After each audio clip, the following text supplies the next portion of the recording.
Hey everyone, I hope all of you are doing great. So in this lesson, I'm going to show you how you can run n8n behind your domain name or subdomain name. So by that, what I mean is, let me show you with an example. So let's assume you have a domain name which is called maybe whatever your domain name is. So in this case, I can call it n8n.com. Okay, let's say this is your domain name.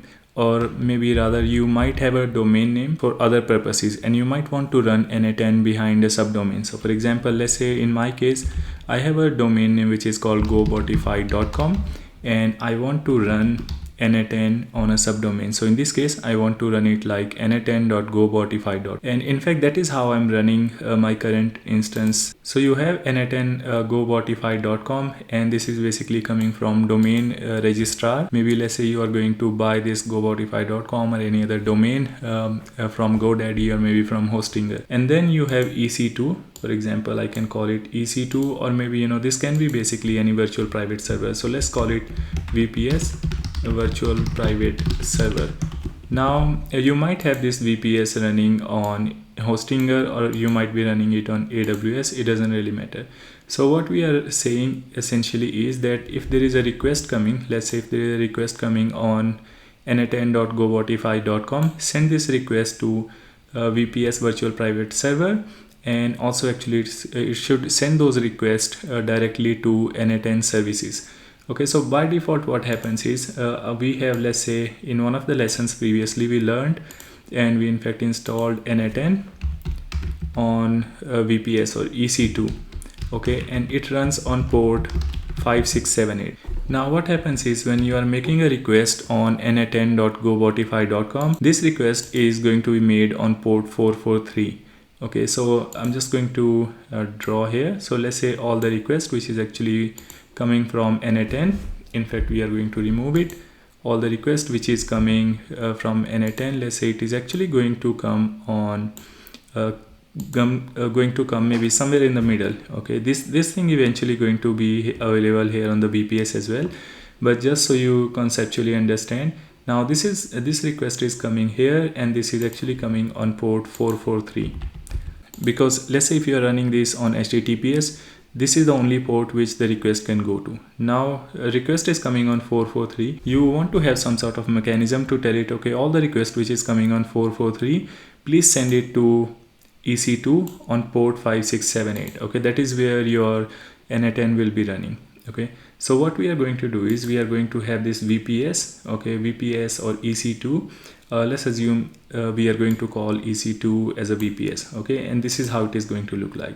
Now this thing, this port forwarding thing is actually going to be done using Nginx, which is actually a great software to perform any kind of proxy forwarding or request forwarding. Okay, so those kind of things. So it will forward requests from 443 to 5678. Okay, now all of this is going to be quite easy. Let me explain you quickly. So I'm just going to go to EC2. In fact, I'm going to go to AWS. I'm going to click on launch instance and I'm just going to quickly create an EC2 instance. So I'm just going to call it demo n8n and then I'm going to select Ubuntu, and here we don't really need to make any changes. By the way, I have shown it in the previous video. That's the reason I'm not really going to go into a lot of detail of this. And in fact, someone who have actually watched the previous video in fact can skip little ahead to the next part. Now here I'm just going to select the key pair name. I'm going to allow HTTP traffic this time. In the previous video, remember, we didn't really allow HTTP or HTTPS. In this case I would actually allow only HTTP. This is going to be enough, and in fact we'll need both of them because we want to run SSL on HTTPS. So that's the reason we are going to make both of these to be allowed. Now we are going to launch the instance. Storage 8 GB is good enough. We don't really need to make a lot of changes there in the EC2. So it's going to take a couple of seconds. Now it shows the instance has been booting up. So let's see what's going on. If the instance shows as pending, you can't really log into the server. It's going to take few more seconds in order to show it as the started status or running status, I guess. And that is when you can log into this server. Now here one more thing we need to do is we need to go to security, and here in the security groups, let's open up the security group. Now if you remember in the previous lesson, what we had done is we also allowed port 5678. Now in this case, let's say if you are running it behind a domain name, for example, let me go back to this diagram. Now in this case, if you see, all our requests from outside or basically from users are going to come on port 443, which is HTTPS. And if you see here, we have already allowed port 443, so we don't really need to allow port 5678 in this case. Okay, this is also good for security because you are controlling all the incoming requests and then you are checking and you are forwarding yourself using Nginx. Okay, so that's how it's going to work. Now this one, I'm just going to go ahead and close it. Now I think it's still in pending state. Let's refresh it. Okay, so it shows as running state now. So I'm going to go ahead and log into this server. Remember, the username is Ubuntu and it says whether we trust it, so we are going to say yes. Now we are logged into a server, and if I do sudo su-, we are logged in as a root user. So let's go ahead, clear the screen, and you can do pwd. You can see right now we are in the root directory. Now what we are going to do is, I have actually created a few steps which we are going to follow. Now before following it, make sure you already have Docker and Docker Compose installed. So since this is a new server, I'm first going to install Docker. So I'm going to follow official documentation because I don't really remember the steps. So we need to actually go ahead and run all of these commands. I'm going to go ahead, paste it here, and then we are going to run this command. So I'm just going to go ahead, copy this, and once this one finishes, I'm going to go ahead, paste the second command. Now if you want to see all of these steps in a slow motion, you can actually watch my previous video, and then you can come here only to see the Nginx steps. Now we are going to install Docker Compose, and for that we are going to use this command, hit enter, and now Docker Compose is installed as well. Now we are going to follow the steps which is there in the documentation. So I'm going to actually give link of this as well. So I'm going to go ahead, copy this, and now first thing you need to be sure is just make sure you type pwd and see which directory you are in, and then you can use mkdir command -p n8n. Okay, so we are using it this directory which we are going to actually use as a volume for a Docker container. So if I do pwd now, you can see we are still in root, but if I do ll or ls, you can see we have a directory which is called n8n. Okay, now we are going to create a file which is called Docker Compose. So let's do vi space docker-compose.yml, and here we are going to paste the content which we just copied. Now here see, there are a few things which you need to be sure of. For example, here you can see n8n data. Now here you need to make sure this is at this location. Okay, so whatever volume location which you have given, you need to make sure you provide that location. So here what I'm going to do is, I'm going to actually go ahead and change this location. I'm going to call it that this is available at /root/n8n. Okay, so this is the directory which we created. Rest everything is okay. The only thing which you will need to change here is this one. So here you can see right now I'm running it on n8n. Now let's do one thing. I'm going to do it on n8n.gobotify.com. Okay, now again here also you can change n8n. You can change it to n8n.gobotify.com. Now let's go ahead, save it, and then we can actually go ahead and launch it. But it's not really going to work until we do Nginx configuration. So let's go ahead and do those as well. Now we need to install another software which is called Nginx. So we are going to do apt get install -y Nginx, and now Nginx is installed. So we can go to Nginx directory, but I think let's just go ahead, clear the screen once. Let's do cd/etc/nginx/conf.d. And here if you do ll, you are going to see there is no directory available, or there is no files available. Okay, so we are going to create a new file. Let's call it vi.n8n.conf. Now make sure the extension is .conf. If you change the extension, it's not going to work. So I'm going to go ahead, create a new file called n8n. Let me in fact rename it n8n. The name doesn't matter, it has to be ending with .conf. Let's go ahead, and here we are going to paste what we copied.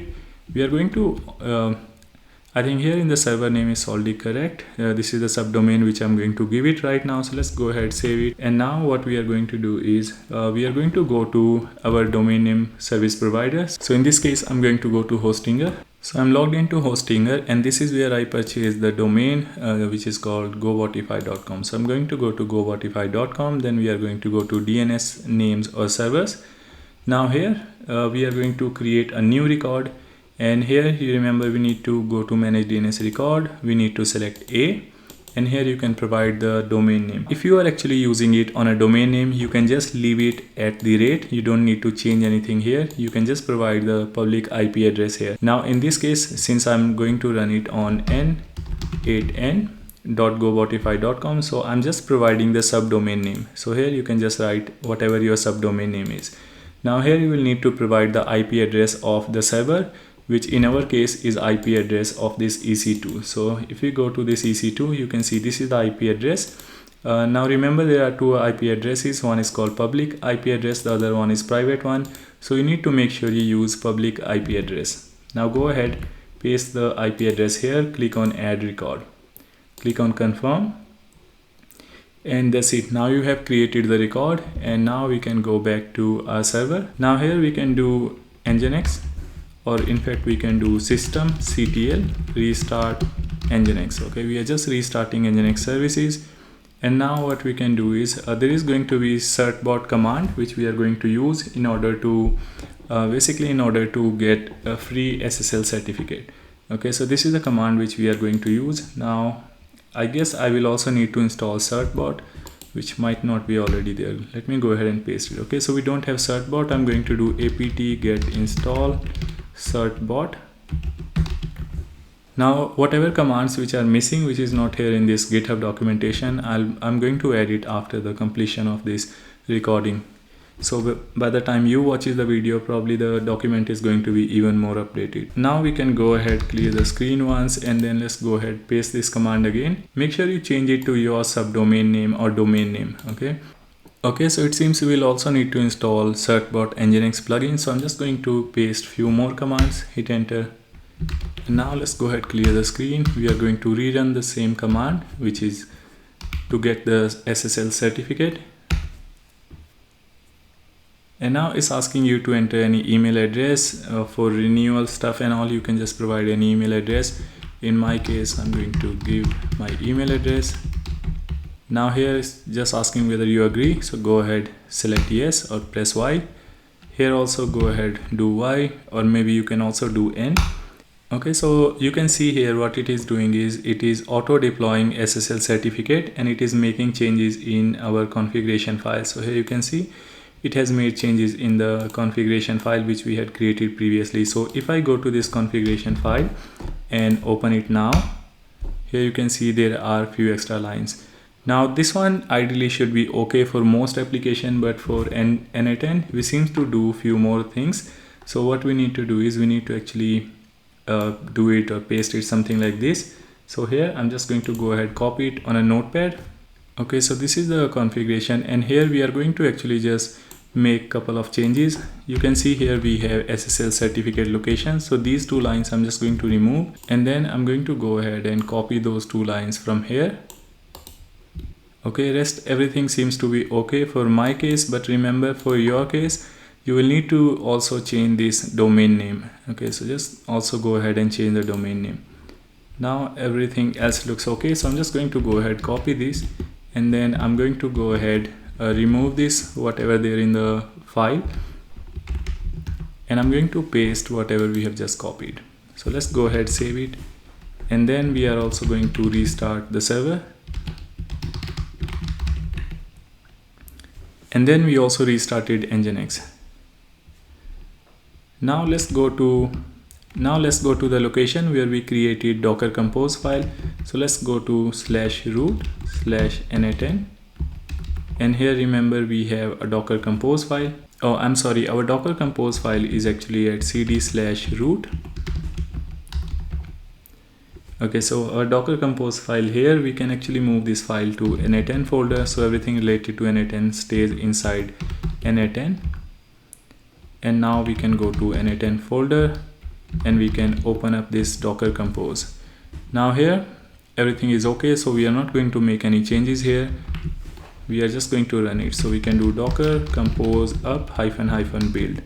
Now you can in fact just do up -d, which is going to run this in a background, but since I also want to check the logs, I'm going to do --build.